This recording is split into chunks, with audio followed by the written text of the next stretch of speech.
it's Alex, and welcome to Vegan with a Passport. Today, we're continuing our Middle Eastern adventure in Amman, Jordan, and we'll be exploring how veganism is growing in the city from food options, including a couple of vegan restaurants, groceries, and even a cooking class. Let's first check out this Middle Eastern restaurant, which has several locations in Amman. The locations are different, with one having a view of the city, while a different one having a nice garden view. You can either eat a la carte or build your own mezza board. The dine-in menu in the restaurant is vegetarian by default. During my first visit, I ended up ordering stuffed cabbage. It was stuffed with vegetables and marinated in lemon juice. Although the dish wasn't bad, I did find it a little bit on the tartar side with the amount of citrus used. And then I ended up trying this Syrian lentil and dough stew. I don't know how to explain this tasty flavor. It's unique. If I had to explain it, it tastes like a savory dough with crunchy pieces that were added to a soup.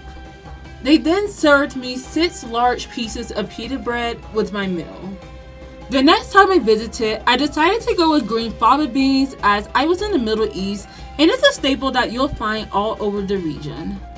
Overall, the fava beans weren't bad. However, I did find the fava beans to be somewhat dense. This is something that the restaurant can't control though, as this is just the way that fava beans are.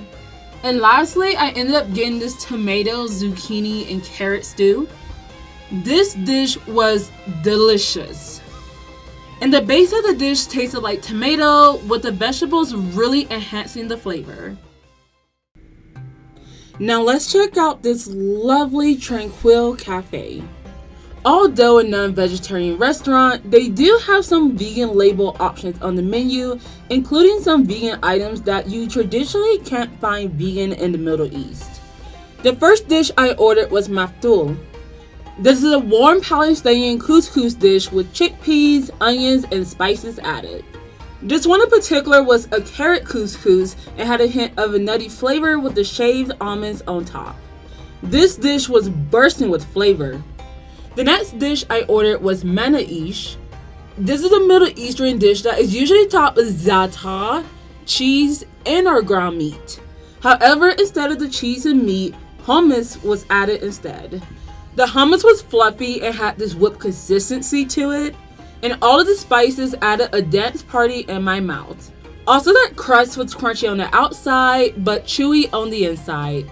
I returned back to the restaurant and had this delicious Turkish coffee.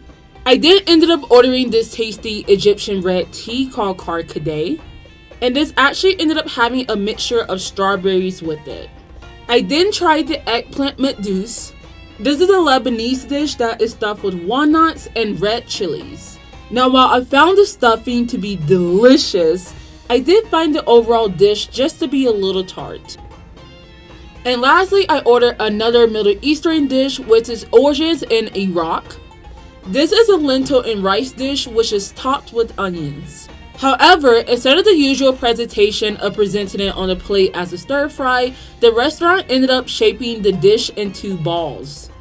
This was another flavorful dish from this restaurant, and the balls were crispy on the outside and chewy on the inside.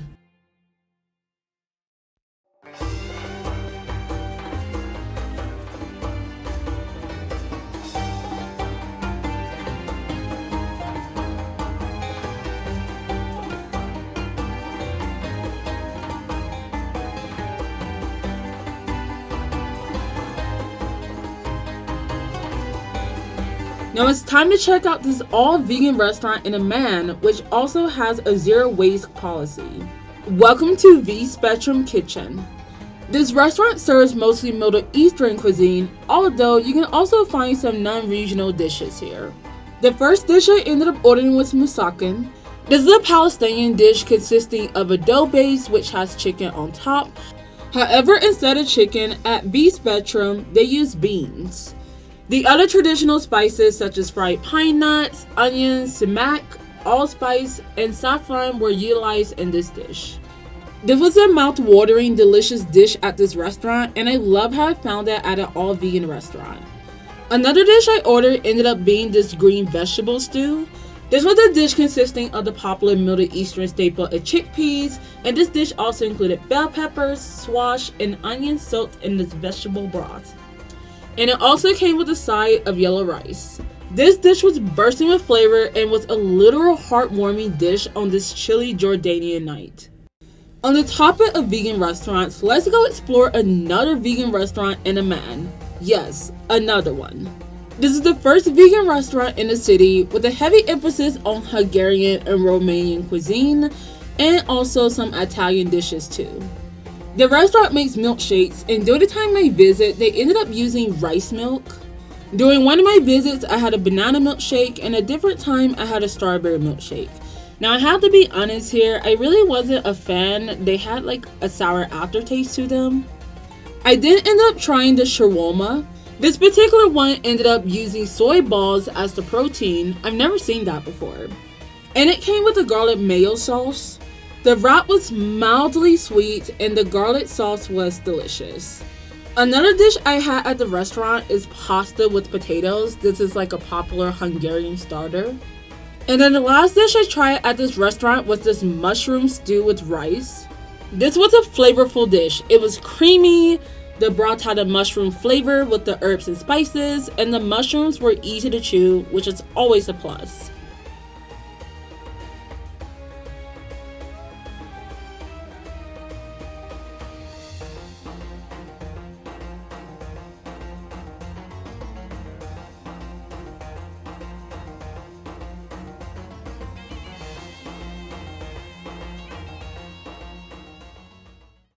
Now we have to go check out the next restaurant, which is apparently so popular to the point where it's listed as one of the top attractions to do on most websites. So I'm usually not the biggest fan of falafel. However, since this is the most popular place in the city, if not the entire country, to get the dish, I decided to jump on the bandwagon. Now usually I find falafel drying, but however, since they came in like really small pieces, I believe the moisture was able to be more concentrated. And the mixture of this particular falafel seemed moist in general. And overall, the falafel actually wasn't bad. The restaurant also serves hummus, which was the show for me. It was delicious, light, and this was seriously the most creamy and velvety hummus I've had in my entire life. You can also get chai, pita, and a side of mint and tomatoes with your order. The next dining establishment I ended up visiting was called Jaffa Restaurant. Once I notified my waiter that I was vegan, they then proceeded to tell me the options that were available. For starters, this restaurant had vegan hummus. The hummus was delicious, and I loved how they added various spices in different spots. It kind of felt like a hummus sampler to me, which I enjoyed. And then I had a lentil soup, which was so tasty. I don't know why, but lentil soup in the Middle East just hits different. This particular soup was very savory, and texture-wise, it was very smooth. And the mahamara was also vegan, which I was honestly somewhat skeptical about because of the way it was structured. It also was topped with pomegranate seeds and pomegranate molasses. And I really enjoyed the sweet and savory combination of this dish. I also not only got pita bread, but I also got fried pita chips on the side. And this was a fun and crunchy way to eat my hummus and mahamara.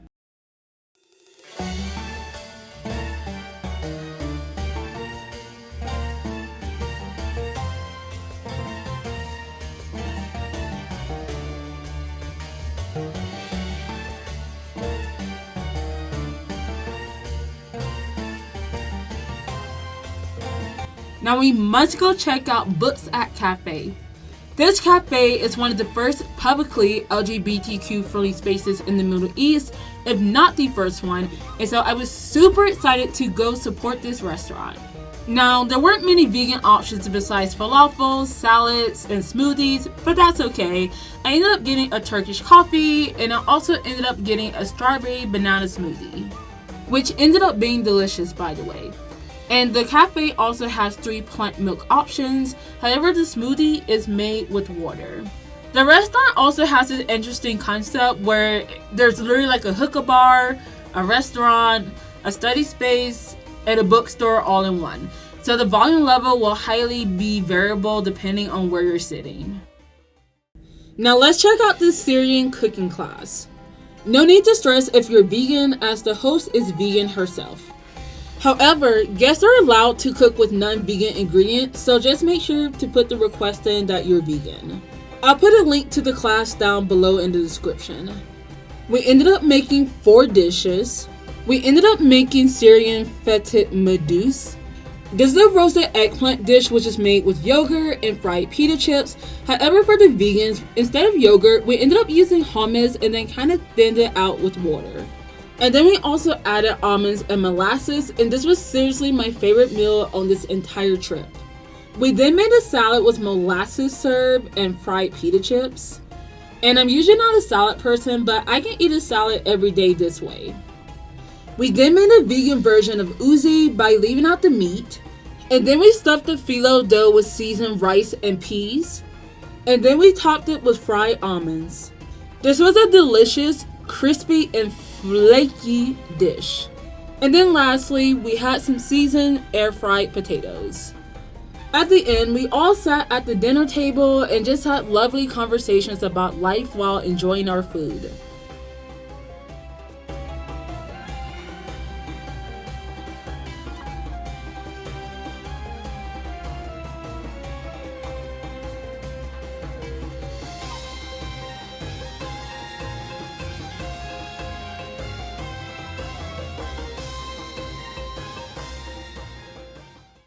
And lastly, let's go check out some street food.